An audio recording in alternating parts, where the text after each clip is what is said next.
Assalamualaikum warahmatullahi wabarakatuh. Saya Taufan Nur Hidayatullah dengan NIM 85 akan menjelaskan yaitu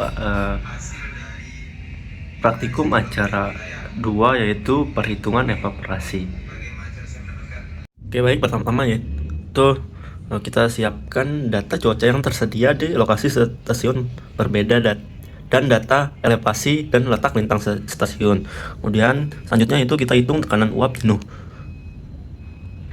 Nah, dengan rumus PS atau tekanan uap jenuh sama dengan 0,611 dikali XP atau dikali 17,27 T dibagi T ditambah 237,3. Nantinya di sini adalah suhunya yaitu sebesar 26,1.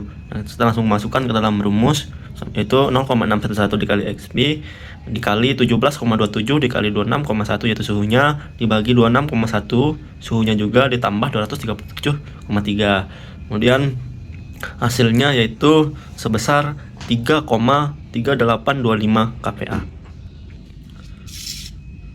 Selanjutnya yaitu kita menghitung besaran tekanan uap aktual dengan menggunakan data kelembapan udara dengan menggunakan persamaan yaitu EA sama dengan ES dikali RH. EA-nya yaitu tekanan uap aktual, ES-nya yaitu hasil tekanan uap jenuh tadi, sedangkan RH-nya yaitu sebesar 90%.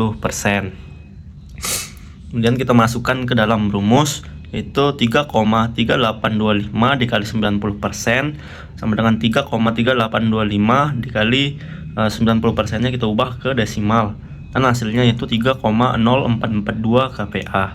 Selanjutnya yaitu kita kurangkan nilai tekanan uap jenuh dengan nilai tekanan uap aktual yaitu dengan menggunakan rumus ES dikurangi EA, itu kita langsung masukkan ES-nya yaitu 3,3825 sedangkan EA-nya yaitu 3,0442. Itu hasilnya yaitu 0,3383. Selanjutnya yaitu kita tentukan nilai perkalian antara konstanta 4098 dengan rumus yang kedua yaitu rumus ES. Itu kita langsung masukin konstanta 4098 sama dengan 4098 dikali rumus 2 yaitu 4098 dikali 3,3825 kPa. Itu hasilnya yaitu 13.861,485.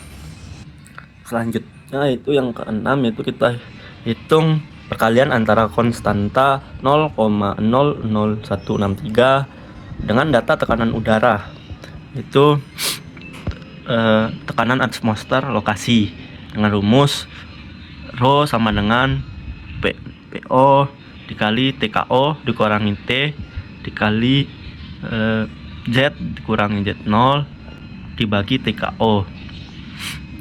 Pangkat gravitasi per TR, yaitu kita langsung masukkan ke rumus yaitu V0 nya sama dengan 100 kali 3 dikali yaitu TKO nya 293 dikurangi temperatur dikurangi 0,0065 dikali 92 dibagi 293, TKO nya 293 itu gravitasi 9,8 dan dibagi 0,0065 dikali 287 itu 103 dikali 293 dikurangi 0,598 dibagi 293 pangkat 9,8 dibagi 1,865 itu hasilnya yaitu sebesar 100,216 kPa.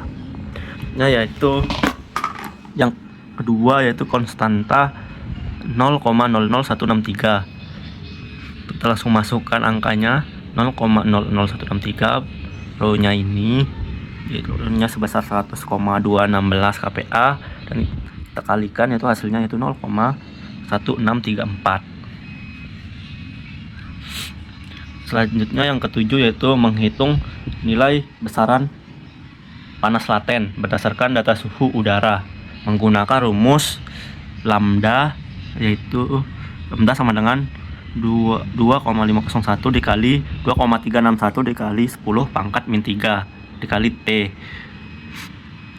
Itu 2,501 dikali 2,361 dikali 10 pangkat min 3 yaitu suhunya 26,1. Itu hasilnya yaitu sebesar 2,4394 mJ per kilogram. Selanjutnya yang ke-8 yaitu kita menghitung nilai konstanta psikrometrik dengan membagi nilai hasil rumus 6 dengan rumus 7. Menggunakan rumus yaitu Y sama dengan CPP dibagi sigma lambda 10 pangkat min 3 sama dengan 0,00163 dikali P dibagi lambda, yaitu 0,00163 dikali P dibagi sigma lambda, yaitu 0,00163 dikali 100,216 dibagi 2,4394, yaitu hasilnya yaitu 0,669 kVA per derajat Celcius. Selanjutnya yang 9 yaitu kita hitung nilai dari T ditambah 237,3 pangkat 2. Itu kita langsung masukkan nilai suhunya yaitu 26,1 ditambah 237,3 di pangkat 2, yaitu nilainya sebesar 69.379,56. Selanjutnya yang ke-10 yaitu menghitung nilai kemiringan kurva tekanan uap, yaitu dengan rumus 4098 dikali ES dibagi T ditambah 237,2 pangkat 2. Itu kita langsung masukkan nilainya yaitu 4098 dikali 3,3825 dibagi 26,1 ditambah 237,2 di pangkat 2. Itu hasilnya yaitu sebesar 0,1998 kPa per derajat Celcius. Selanjutnya yaitu yang 11 itu kita menghitung hasil bagi antara konstanta 900 dengan suhu Kelvin, yaitu dengan rumus yaitu konstanta 900 sama dengan 900 dibagi 299,1, yaitu hasilnya yaitu 3,0090. Nah, nilai 2991 ini hasilnya itu dari nilai suhu awal ditambah 233, yaitu hasilnya 299,1.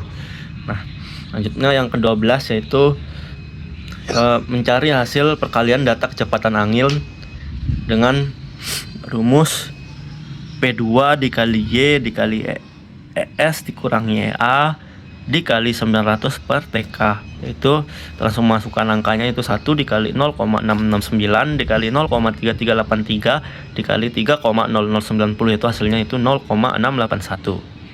Selanjutnya yang ke-13 itu menghitung besarnya nilai sudut deklinasi. Pertama-tama kita harus mencari nilai J-nya, itu dengan cara Januari ditambah jumlah hari pada Januari ditambah jumlah hari pada Februari ditambah jumlah hari pada Maret ditambah jumlah hari pada April, yaitu di bulan Januari ada 31 hari ditambah di bulan Februari ada 28 hari ditambah di bulan Maret ada 31 hari dan di bulan April ada 30 hari. Itu nilai J-nya itu sebesar 120. Nah, nilai J ini juga bisa dicari dengan cara rumus yang kedua, yaitu integer dikali 275 M per K M per 9 dikali 30 ditambah D dikali 2. Nah, integer sama dengan integer dikali 279 M itu jumlah bulan. Nah, jumlah bulan itu jumlah bulan yang diambil datanya itu 4 kan. Jadinya dimasukin 4 dibagi 9 dikali 30 ditambah 30. Nah, 30 ini itu nilai jumlah hari pada bulan April. Nah, dikali 2 hasilnya yaitu 120 juga. Nah, selanjutnya yaitu nilai sudut deklinasi sama dengan 0,049 sin dikali 2V per 365 J dikali 1,39. Nah, kita langsung masukkan angkanya itu 0,409 sin dikali 0,019 172, yaitu nilai 2V dibagi 365 dikali C dikali 1,39. Nah, 0,49 sin dikali 0,0172 yaitu kita masukkan nilai J nya, itu yang tadi yang 120, terus kita kurangi 1,39. Nah, hasilnya yaitu 0,255 radian. Yang ke-14 yaitu kita menghitung nilai besarnya jarak relatif matahari dengan bumi, yaitu dengan rumus 1 ditambah 0,033 dikali cos 2V var 365 dikali C. Nah, kita langsung masukkan, yaitu 1 ditambah 0,033 dikali cos dikali 0,0172 dikali 120, yaitu nilai J. Itu hasilnya yaitu 1 ditambah 0,015642, itu hasilnya yaitu sebesar 0,9843. Selanjutnya yang 15 yaitu mencari nilai sudut saat matahari terbenam dengan berdasarkan data letak lintang stasiun. Itu pertama-tama kita mencari nilai U nya, yaitu min 8,7577 derajat dikali 3,1416 dibagi 120, yaitu hasilnya itu negatif 0,1528. Ini kita mencari nilai sudut saat matahari terbenam, yaitu dengan rumus WS sama dengan Arcos dikali tan U dikali tan sudut deklinasi, yaitu kita langsung masukkan angkanya, yaitu Arcos min tan min 0,1528 dikali tan 0,2555, yaitu didapatkan yaitu Arcos 0,0402, yaitu hasilnya itu 1,5306 rad. Nah, yang ke-16 yaitu mencari nilai radiasi ekstraterestrial atau RA. Nah, dengan cara lama maks penyinaran atau N dicari dulu, yaitu dengan cara 24 per V dikali WS. Nah, 24 yaitu 12 jam dibagi 3,1416 dikali 1,5306, yaitu hasilnya 11,6929 jam.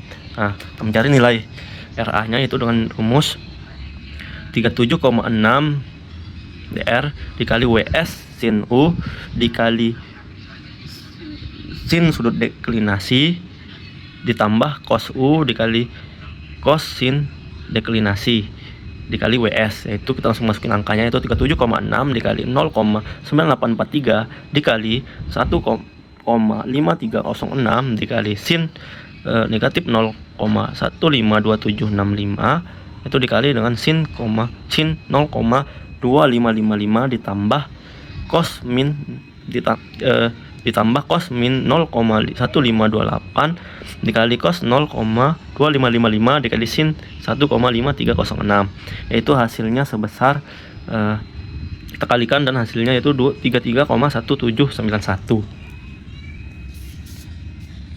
Selanjutnya yang 18 yaitu menghitung faktor penumpukan awan berdasarkan data lama penyinaran matahari menggunakan rumus RS sama dengan 0,25 ditambah 0,5 N dibagi N dikali RA. Nah, nilai N nya tadi yang ini kita masukkan, yaitu 0,25 ditambah 0,5 dikali 6 dibagi 11,6929 dikali 33,1791, itu nilai RA yang tadi. Nah, hasilnya yaitu 16,8085. Selanjutnya yang ke-19 yaitu menghitung besarnya radiasi gelombang pendek atau RNS. Nah, sebelum kita mencari RNS, kita cari nilai F-nya dulu, yaitu F sama dengan 0,9 N dibagi N ditambah 0,1 sama dengan 0,9 dikali 6 per 11,6929 ditambah 0,1, yaitu hasilnya itu 0,5618. Nah, kemudian kita mencari nilai RNS-nya, itu dengan rumus 1 min A dikali RS, itu sama dengan 1 dikali 0,23 dikali 16,8085, itu dengan hasilnya yaitu 12,9425. yang ke-21, yaitu menghitung hasil perkalian antara konstanta Stefan Boltzmann dan pangkat 4 suhu Kelvin.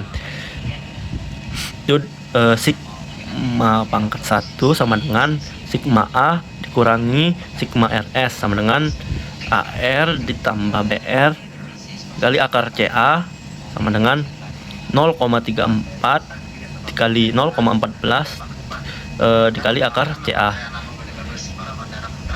Kita langsung saja masukin angkanya, yaitu 0,34 dikali 0,14 dikali akar 3,0442. Nah, itu hasilnya itu 0,0957. Nah, yang kedua yaitu menghitung nilai radiasi gelombang panjang menggunakan rumus sebelum kita mencari RNL, kita mencari OTK pangkat 4 dulu. 4,90 dikali 10 pangkat min 9, yaitu dikali suhunya yaitu 26,1 ditambah 273 pangkat 4, yaitu kita langsung kalikan saja, itu hasilnya 39,2158. Nah, kita mencari nilai RNL atau nilai radiasi gelombang panjang, itu dengan rumus yaitu min RND ke bawah ditambah RLU ke atas sama dengan dibagi F dikali EA dikurangi FS dikali sudut deklinasi TK pangkat 4. Itu kita langsung masukkan angkanya, itu 0,56818 dikali 0,0958 dikali 39,2158. Itu hasilnya itu 2,1106. Nya yang ke-24 yaitu mencari nilai Rn, yaitu dengan cara RNS dikurangi RNI, yaitu RNS nya itu 12,9425, yaitu ini, sedangkan RNI nya yaitu ini, yaitu sebesar 2,1106, yaitu hasilnya itu 10,8319. Ya, yang ke-25 yaitu mencari nilai konstanta 0,408. Kita langsung masukkan ke dalam dengan menggunakan hasil perhitungan 10. Itu kita langsung masukkan angkanya, yaitu 0,408 dikali 0,199 dikali 10,8319, itu hasilnya 0,8830. Nya yang ke-26 yaitu menghitung nilai dari delta ditambah Y dikali 1 ditambah 0,34 dikali U2, itu dengan menggunakan data kecepatan angin. Itu kita langsung masukkan angkanya, itu 0,0651 ditambah 0,8830, yaitu 0,95511. Nah, kemudian kita hitung nilai delta ditambah Y nya, itu deltanya 0,1998 ditambah Y nya yaitu sebesar 0,0669 dikali 1 ditambah 0,34 dikali U2 nya itu 1, itu hasilnya yaitu 0,2894. Yang ke-25 yaitu membagi langkah 25 dengan 26, itu ETO sama dengan 0,9511, yaitu hasil persamaan hasil langkah ke-25 dibagi 0,2894, yaitu hasil langkah 26 nih, dan hasilnya yaitu 3,286. Dan yang B yaitu menghitung evapotranspirasi tanaman atau ETC. Itu ETO nya tadi sebesar 3,2864, sedangkan KC brokolinya yaitu 0,95. Itu kita menggunakan rumus ETC sama dengan ETO dikali KC. Nah, ETO nya tadi sebesar 3,284, sedangkan KC brokoli yaitu sebesar 0,95. Itu hasilnya yaitu 3,1221. Mungkin itu aja penjelasan dari saya, kurang lebihnya mohon dimaafkan. Assalamualaikum warahmatullahi wabarakatuh.